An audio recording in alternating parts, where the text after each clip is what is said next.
A major political story has taken Washington by storm and is now drawing attention far beyond the United States. In a series of unusually candid interviews, White House Chief of Staff Susie Wiles, one of the most powerful figures in American politics, has spoken openly about President Donald Trump's leadership style, internal conflicts inside the administration, and deep divisions within the Republican Party. The remarks, published in a detailed profile by Vanity Fair and echoed in subsequent reporting, are being described as some of the most revealing comments ever made by a sitting White House Chief of Staff. Susie Wiles is a veteran Republican strategist who has spent decades operating behind the scenes. After playing a decisive role in Donald Trump's 2024 election victory, she became White House Chief of Staff in early 2025, the first woman to ever hold that position. Known for avoiding the spotlight, Wiles has long preferred influence over publicity. That is why these interviews have surprised both supporters and critics across Washington. In the conversations, Wiles described President Trump as having what she called an alcoholic personality, a phrase she used not to suggest drinking, but to describe what she sees as an intense, compulsive style of leadership and a belief that there are no limits to his authority.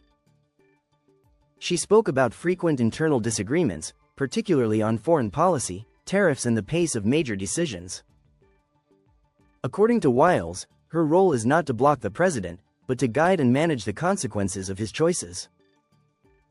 One of the most controversial revelations concerned Venezuela. Wiles acknowledged that the administration's true objective is regime change, a statement that appeared to contradict official White House messaging that has focused publicly on drug trafficking and regional security. Her comments also touched on the handling of the Jeffrey Epstein investigation. Wiles criticized the way sensitive files were released and admitted that the issue caused serious internal strain within the administration.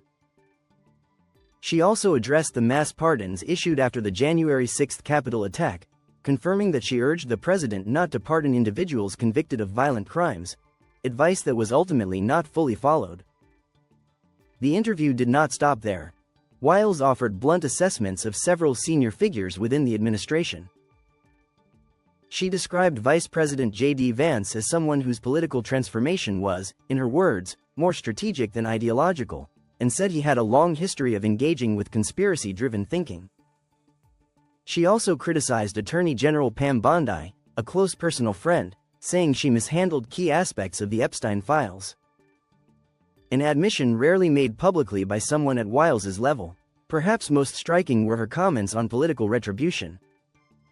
Wiles said she attempted to limit the president's focus on settling scores, even setting an informal 90-day window for him to move past grievances.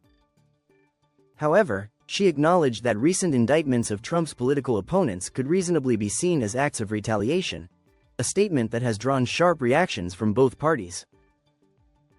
The response from the White House and Trump allies was immediate. Some rejected the reporting as exaggerated, while others labeled the Vanity Fair profile a deliberate hit piece. Wiles herself later pushed back, saying her words had been taken out of context.